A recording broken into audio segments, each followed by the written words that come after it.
আজকে যে বিষয়টা আমি এখানে আলোচনা করার চেষ্টা করব সেটা হলো আগামী ২০২৬ সাল যারা ২ সংখ্যা দ্বারা পরিচালিত হবেন তাদের ২০২৬ সালটা কীরকম যেতে পারে। এখন বুঝবেন কি করে যে আপনি ২ সংখ্যা দ্বারা পরিচালিত হবেন, এবং সেটা আপনি অতি সহজেই আপনার শুধু জন্ম তারিখ এবং জন্ম মাসটা জানা থাকলেই আপনি অতি সহজেই ক্যালকুলেশন করে নিতে পারবেন যে আগামী ২০২৬ সাল আপনি ২ সংখ্যা দ্বারা পরিচালিত হবেন কিনা। আমি এখানে ৩টে উদাহরণের মাধ্যমে একটু বলার চেষ্টা করব, তারপরে ফলাফলটা কীরকম হবে সেটাও আলোচনা করব। এখানে আমি ৩টে উদাহরণ দিয়েছি। মনে করুন আপনার যে কোনো বছরের বা যে কোনো সালের ইংরাজি জন্ম তারিখ ৬ এবং আপনার জন্ম হয়েছে মে মাসে। তাহলে ২০২৬ সাল কেমন যাবে? তাহলে জন্ম তারিখ এবং জন্ম মাস এবং ২০২৬ সালটাকে পরপর যোগ করে দিন। কিভাবে যোগ করবেন? দেখুন, জন্ম তারিখটা আমি প্রথমে লিখেছি, তারপরে +5 অর্থাৎ মাসটা লিখেছি, তারপরে +2 +0 +2 +6, এইভাবে ২০২৬ সালটা আমি লিখেছি। এবার টোটাল যোগ করার পরে দেখুন এখানে 21 এসছে। এবার 21কে কি করবেন? 2 + 1 করে দিন, তাহলে আসলো 3। অর্থাৎ 3 সংখ্যা হচ্ছে বৃহস্পতির সংখ্যা। অর্থাৎ 1 থেকে 9-এর মধ্যে কোনো না কোনো সংখ্যা আপনার পড়বে।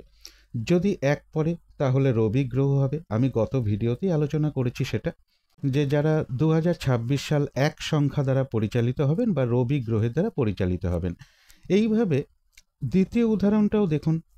মনে করুন আপনার জন্ম তারিখ যে কোনো ইংরাজি সালের 11 তারিখ হয়েছে, মাসটা হয়তো আগস্ট মাস, আপনাদের যে কোনো মাস হতে পারে। এইভাবেই আপনাদের জন্ম তারিখ আর জন্ম মাসটা আজ সাথে ২০২৬ সালটাকে যোগ করে দিন। এখানেও আমি করেছি 1 + 1 অর্থাৎ 11 তারিখটাকে করেছি 1 + 1, 08 আগস্ট মাসে জন্ম +0 +8, তারপরে 2026 অর্থাৎ +2 +0 +2 +6। এইভাবে করার পর দেখুন 20 সংখ্যাটা এসছে। এবার 2 + 0 করেছি, নাম্বার 2, অর্থাৎ 2 সংখ্যা ইংরাজি সংখ্যাতত্ত্ব মতে চন্দ্রগ্রহকে নির্দেশ করে। এভাবে আরেকটা উদাহরণ দিয়েছি। মনে করুন আপনার জন্ম তারিখ 25 তারিখে হয়েছে, মনে করুন জুলাই মাসে হয়েছে, তাহলে 25-এর সাথে আপনি জুলাই মাসটাকে যোগ করবেন এবং 2026 সালটাকেও তার সাথে যোগ করে দেবেন। তাহলে 2 + 5 +0 +7 +2 +0 +2 +6, এইভাবে যোগ করার পরে দেখুন এখানে 24 এসছে। এবার 24টাকে আবার সিঙ্গেল ডিজিটে নিয়ে আসুন। 2 + 4 = 6, অর্থাৎ শুক্র। 6 সংখ্যা মানে শুক্র গ্রহকে নির্দেশ করে। এইভাবে 1 সংখ্যাকে রবি গ্রহকে নির্দেশ করে, 2 সংখ্যা চন্দ্র গ্রহকে নির্দেশ করে, 3 সংখ্যা বৃহস্পতিকে নির্দেশ করে, 4 সংখ্যা রাহু গ্রহকে নির্দেশ করে, 5 সংখ্যা বুধ গ্রহকে নির্দেশ করে, 6 সংখ্যা শুক্রকে নির্দেশ করে এবং 7 সংখ্যা কেতু গ্রহকে নির্দেশ করে, 8 সংখ্যা শনি গ্রহকে নির্দেশ করে এবং 9 সংখ্যা মঙ্গল গ্রহকে নির্দেশ করে। তো যেহেতু আমি আজকে আলোচনা করছি নাম্বার 2 অর্থাৎ চন্দ্র গ্রহকে নিয়ে, তা এইভাবে যদি দেখেন আপনার জন্ম তারিখ আর জন্ম মাস এবং কামিং যে সালটা আসছে সেটাকে যোগ করার পর যদি সিঙ্গেল ডিজিট নাম্বার 2 আসে, তাহলে আপনি কিন্তু ২০২৬ সাল 2 সংখ্যা অর্থাৎ চন্দ্র গ্রহের দ্বারা পরিচালিত হবেন। এখন ফলাফলটা কীরকম হবে? যদি চন্দ্র গ্রহের দ্বারা পরিচালিত হন তাহলে এই বছরটা কিন্তু আপনার পরিবর্তনের বছর। কীরকম পরিবর্তন? ধরুন আপনি কোনো বাড়িতে ভাড়া থাকেন, সেই ঘর পরিবর্তন হতে পারে, অথবা আপনি নিজে বাড়ি করে চলে যেতে পারেন। কোনো কর্মস্থলে রয়েছেন, সেই কর্মস্থলে আপনার পরিবর্তন কিছু হতে পারে, সেটা পথ পরিবর্তন হতে পারে, প্রমোশন হতে পারে, ট্রান্সফার হতে পারে, বা সেই চাকরি ছেড়ে আপনি অন্য চাকরিতে জয়েন করতে পারেন। মানে একটা পরিবর্তন আসছে। চন্দ্র যেহেতু আমাদের মনের কারক গ্রহ, তাই মনের মধ্যে কিন্তু একটা আপস অ্যান্ড ডাউন থাকবে, কখনো ভালো কখনো খারাপ, কখনো ডিপ্রেশন চলে আসতে পারে মনের মধ্যে, আবার কখনো প্রসন্নতাও চলে আসতে পারে। সেটা কিন্তু চন্দ্রের অবস্থানের উপর বা দুর্বলতা বা সবলতার উপর নির্ভর করবে। এই বছরে আপনার একাধিকবার ভ্রমণ হতে পারে বা বিদেশ যাত্রার যোগও লক্ষ্য করা যায়। এবং এর সাথে একটা কথা বলবো, যদি কোনো কাজ অর্ধ সমাপ্ত অবস্থায় রেখে যদি আপনি আর একটা কাজ শুরু করতে যান তাহলে কিন্তু সেটা ঠিক হবে না। এবং এর সাথে বলবো যারা ধরুন কাপড়ের ব্যবসা করেন, ডেয়ারির ব্যবসা বা দুধের ব্যবসা বা জলজ কোনো দ্রব্যের ব্যবসা করেন, যারা শিক্ষক আছেন, ব্যাংকে চাকরি করেন, যারা রেশনের সাথে যুক্ত আছেন বা রেশন ডিলারের সাথে কাজকর্মের সাথে যুক্ত রয়েছেন, বা ফুড সাপ্লাইতে আপনি চাকরি করেন, বা চাষবাসের সঙ্গে বা কৃষিকার্যের সাথে আপনি যুক্ত রয়েছেন, যারা ব্রয়লারের কাজ করেন বা মুরগির ব্যবসা করেন বা ফুলের ব্যবসা করেন বা ট্যুরিজমের ব্যবসা করেন, সামুদ্রিক কোনো দ্রব্যের ব্যবসা করেন বা হেলথ সেন্টারে রয়েছেন বা যারা নার্স আছেন, তাদের জন্য কিন্তু বিশেষ শুভ এই বছরটা। এই বছরটা এমনও হতে পারে কারো কারো ক্ষেত্রে বাড়ি ঘরের মেরামতির কোনো কাজ শুরু হতে পারে। তবে বিশেষ করে বলবো, এই বছরটা আপনি স্নানাগার হোক বা টয়লেট হোক, এই বছরটা কোনো হাত না দেওয়াটাই ভালো। সেটা টয়লেটের কোনো কাজ করছেন, আপনি টয়লেট নির্মাণ করছেন, বা আপনি কোনো স্নানাগার বা বাথরুম আপনি তৈরি করছেন, এটা কিন্তু এই বছরটা শুরু করাটা ঠিক হবে না। মা কিংবা মাতৃস্থানীয় কোনো ব্যক্তির থেকে আপনি সহযোগিতা পেয়ে যেতে পারেন, এবং কৃষি জমিতে যারা রয়েছেন বা কৃষিকার্য যারা করেন তাদের ফলন ভালো হওয়ার যোগ রয়েছে, বা সেখান থেকে আপনার লাভবান হওয়ার যোগ রয়েছে, যাত্রায় লাভবান হওয়ার যোগ রয়েছে। এগুলো কিন্তু নির্দেশ করছে যারা চন্দ্র গ্রহ দ্বারা পরিচালিত হবেন। কিন্তু আমি যে এতগুলো শুভ ফলাফল আমি বললাম, এগুলো কি সবার ক্ষেত্রেই হবে? তা কিন্তু নয়।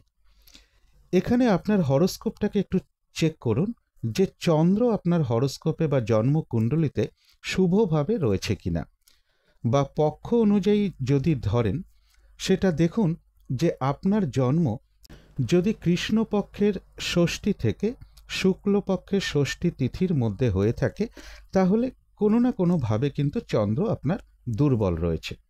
আবার যদি দেখেন যে শুক্লপক্ষের ষষ্ঠী থেকে কৃষ্ণপক্ষের পঞ্চমী বা ষষ্ঠী তিথির মধ্যে আপনার জন্ম হয়েছে, তাহলে চন্দ্রকে কিছুটা বলবান ধরে নিতে পারেন, বা চন্দ্র বলবান ধরতে পারেন। এবার সেটা তিথি অনুযায়ী বলবানের তারতম্য ঘটবে। পূর্ণিমার আশেপাশে জন্মালে চন্দ্র যথেষ্ট বলবান আছে। এইভাবে চন্দ্রের বলাবল আমরা বিচার করে থাকি কোন তিথিতে জন্ম হয়েছে। তার সাথেও আপনার হরোস্কোপে দেখুন যে চন্দ্র কোনোভাবে পীড়িত হয়েছে কিনা, চন্দ্র শনিযুক্ত হয়েছে কিনা, রাহুযুক্ত হয়েছে কিনা, কেতুযুক্ত হয়েছে কিনা, কোনো পাপগ্রহের সাথে যুক্ত হয়ে গেছে কিনা, পাপগ্রহের দৃষ্টি আছে কিনা, চন্দ্র কোনো অশুভ ভাবে অবস্থান করছে কিনা, চন্দ্র নিচস্থ আছে কিনা, এগুলো কিন্তু একটু দেখে নেওয়ার ব্যাপার আছে। যদি এগুলো থাকে আপনার হরোস্কোপে, তাহলে যা যা শুভ ফলের কথা আমি বললাম, সেই শুভ ফলগুলো কিন্তু তাদের ক্ষেত্রে খুব একটা আসবে না। বরঞ্চ যারা এই কর্মের সাথে যুক্ত রয়েছেন, যে যে কর্ম বা ব্যবসার কথাগুলো আমি বললাম, সেই কার্যে আপনার বাধা বিঘ্নতা আসবে। যদি চন্দ্র অশুভ অবস্থায় থাকে, তাহলে স্ত্রী লোক অথবা মা কিংবা মাতৃস্থানীয় কোনো ব্যক্তির সাথে আপনার মিসআন্ডারস্ট্যান্ডিং হতে পারে, অথবা মা কিংবা মাতৃস্থানীয় কোনো ব্যক্তির শারীরিক অসুস্থতার যোগ লক্ষ্য করা যায়। মন মেজাজটা খুব একটা ভালো নাও থাকতে পারে, সবসময় একটা খিটখিটে মেজাজ আপনার মধ্যে চলে আসতে পারে, এবং যে যে কর্ম বা ব্যবসাগুলোর কথা বললাম তাতে আপনার খুব একটা প্রফিট হচ্ছে না, এবং যাত্রাতে আপনি লাভবান হতে পারছেন না, কোনো পরিবর্তনেও আপনার খুব একটা লাভবান হচ্ছে না বা হবে না যদি চন্দ্র আপনার দুর্বল থাকে। তো যে সমস্ত চন্দ্রের প্রচুর কারকতা আছে, কিন্তু তার মধ্যে আমি বেশ কয়েকটা কর্ম বা ব্যবসা এগুলো তুলে ধরার চেষ্টা করলাম। তো যারা বিশেষ করে এই সমস্ত কর্মের সাথে বা ব্যবসার সাথে রয়েছেন, তাদের জন্য বলবো, যদি চন্দ্র ভালো থাকে তারা এই শুভ ফলগুলো পাবে। কিন্তু চন্দ্র যদি কোনোভাবে পীড়িত হয়ে যায়, তাহলে কিন্তু এই সকল ক্ষেত্র থেকেই কিন্তু বারবার একটা ডিস্টার্ব আসবে। চন্দ্র চন্দ্র গ্রহের সাথে কিন্তু একটা চিট ব্যাপার আছে। চিট বলতে কি, আপনার টাকা পয়সা লস হতে পারে, কাউকে টাকা পয়সা দিয়ে আপনি ফেঁসে যেতে পারেন। তাই যাদের চন্দ্র বিশেষ করে দুর্বল, তাহলে কাউকে টাকা পয়সা দেওয়ার আগে, কোনো ইনভেস্ট করার আগে বারবার ভাবনা চিন্তা করে কিন্তু এগোনো উচিত। কারণ চন্দ্র কিন্তু লস, হানি, টাকা পয়সা, লিকুইড ক্যাশ, অর্থাৎ চন্দ্র যেমন অর্থ দেয়, আবার চন্দ্র কিন্তু অর্থ বেরও করে দিতে পারে। তাই বিশেষ করে যাদের হরোস্কোপে চন্দ্র দুর্বল আছে, তাদের ক্ষেত্রে বিশেষ করে বলবো, কাউকে টাকা পয়সা দেওয়ার ক্ষেত্রে হোক, বা ইনভেস্টের ক্ষেত্রে হোক, কোথাও সেভিংসের ক্ষেত্রে হোক, ভালো করে দেখে বুঝে কিন্তু টাকা দেওয়া উচিত বা টাকা জমা করা উচিত। এই জায়গাগুলো কিন্তু বিশেষ খেয়াল রাখা প্রয়োজন। এখানে একটা প্রশ্ন আসতে পারে, কারোর হয়তো জন্ম তারিখ জানা আছে, জন্ম মাস জানা আছে, জন্ম সাল জানা নেই, জন্ম সময় জানা নেই, তারা তাদের হরোস্কোপটা জানেন না, চন্দ্র জন্মকালীন শুভ আছে কিনা অশুভ আছে কিনা, কোন তিথিতে জন্ম হয়েছে তাও জানা নেই। তো আমি যে শুভ ফলগুলোর কথা বললাম, যদি দেখেন যে আপনার জীবনে এই শুভ ফলগুলো হচ্ছে, তাহলে বুঝেই নেবেন যে চন্দ্র কোনো না কোনোভাবে আপনার শুভ অবস্থাতেই জন্মকালীন ছিল। আর যদি দেখেন যে তার বিপরীত হচ্ছে, তাহলে জানবেন যে চন্দ্র গ্রহ কিন্তু কোনো না কোনোভাবে দুর্বল আছে, পীড়িত আছে, বা তিথিগত দিক থেকেও চন্দ্র দুর্বল রয়েছে। কয়েকটা সিমটম, যেমন যদি দেখতে পান যে আপনার টাকা পয়সা শুধু ব্যয় হয়ে যাচ্ছে, লস হচ্ছে, টাকা চিট হয়ে যাচ্ছে, টাকা চোট হচ্ছে, মা কিংবা মাতৃস্থানীয় কোনো ব্যক্তির শারীরিক অসুস্থতা দেখা দিচ্ছে, মেজাজটা ঠিক থাকছে না, সবসময় একটা মনমরা ভাব লাগছে, আপনি যা কিছু পরিবর্তন করতে যাচ্ছেন তাতেই লস হচ্ছে, আপনি এক জায়গায় ভাড়া থাকেন, আর এক জায়গায় ভাড়া গেলেন, সেখানে গিয়েও খুব একটা সুবিধা হলো না, বা যে কর্মে আপনি রয়েছেন সেই কর্মটা বা ব্যবসাটা আপনি চেঞ্জ করলেন, চেঞ্জ করার পরেও দেখছেন যে আপনার লসই হচ্ছে, তাহলে বুঝেই ফেলবেন, এরকম 2-4টে সিমটম দেখতে পারলেই বুঝে ফেলবেন চন্দ্র আপনার খারাপ আছে। এরপরে প্রশ্ন হচ্ছে, তাহলে প্রতিকারটা কি করে করবেন?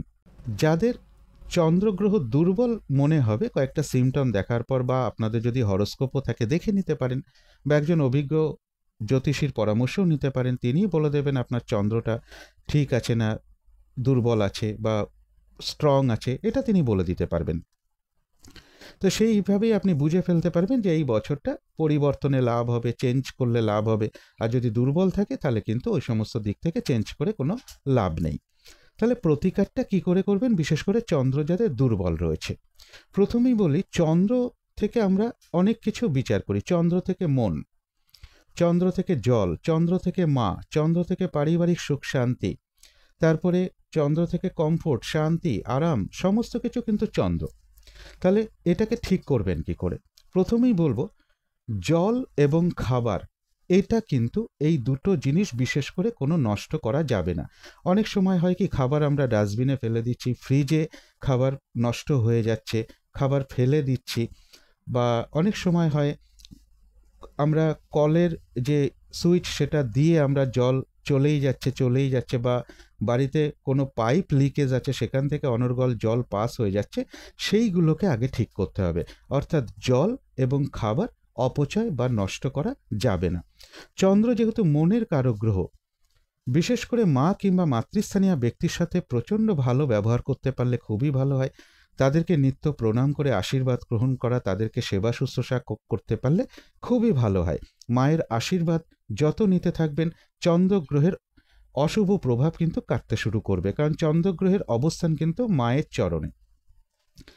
এবং এর পাশাপাশি বলবো, কারোর মনে কোনো আঘাত দিয়ে কথা বলা, চন্দ্র যেহেতু মনের কারক গ্রহ, সেহেতু যতটা কম পারবেন কারোর মনে আঘাত না দেওয়া।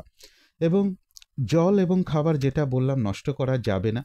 এমনও তো হতে পারে যে আপনি কোনো চাকরি করেন, সেটা হয়তো সরকারি চাকরি, সেখানে কোনো পরিবর্তনের কোনো ব্যাপারই নেই, অথচ কর্মস্থলে খুব সমস্যা ফেস করছেন, জন্মকালীন চন্দ্র দুর্বল রয়েছে বা পীড়িত রয়েছে, বা অশুভ চন্দ্রের দশা শুরু হয়েছে, মহাদশা চলছে, কিংবা অন্তর্দশা চলছে, বা কোনো প্রত্যন্ত দশা পেয়ে গেছেন। তো বিশেষ করে সেই সময়টা এই প্রবলেমগুলো আসবে যাদের চন্দ্র হরোস্কোপে দুর্বল রয়েছে।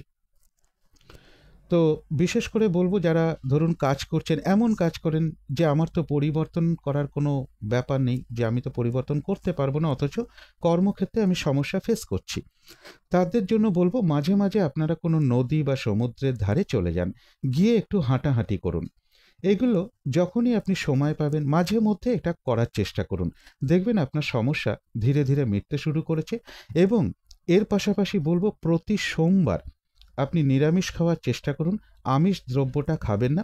এবং এর সাথে বলবো, সোমবারটা যদি আপনি ভাত না খান এবং চালের কোনো জিনিস যদি না খান, দুধ কিংবা দুধের কোনো জিনিস না খান, তাহলে খুবই ভালো হয়। আপনি রুটি খেতে পারেন, আপনি ছাতু খেতে পারেন, ছাতুর শরবত খেতে পারেন, ফল ফলাদি খেয়ে থাকতে পারেন। এটা করতে পারলে কিন্তু খুবই ভালো হয়। এবং ওম নমঃ শিবায়, এই মন্ত্র যে কোনো একটা সোমবার থেকে আপনি যদি প্রতিদিন জপ করতে পারেন, দেখবেন আপনার চন্দ্রগ্রহের অশুভত্ব কাটতে শুরু করেছে। যা যা শুভ ফলের কথা আমি বলেছি, যে চন্দ্রগ্রহ এই শুভ ফল দিতে পারে, বিশেষ করে যারা এই সকল কর্মের মধ্যে রয়েছেন, দেখবেন বাধা বিঘ্নতা ধীরে ধীরে ঠিক কাটতে শুরু করবে। তো আজকের আলোচনা ছিল এইটুকুই। আগামী ভিডিওতে আলোচনা করব যারা 2026 সাল 3 সংখ্যা দ্বারা পরিচালিত হবেন, অর্থাৎ বৃহস্পতি গ্রহ দ্বারা পরিচালিত হবেন, তাদের কেমন যেতে পারে 2026 সালটা। তো শেষ করার আগে কালী মায়ের কাছে প্রার্থনা করি আপনাদের সকল দিক থেকে মঙ্গল হোক, সকল দিক থেকে ভালো হোক, এই শুভ কামনা রেখে আজকের মতো এখানেই শেষ করছি।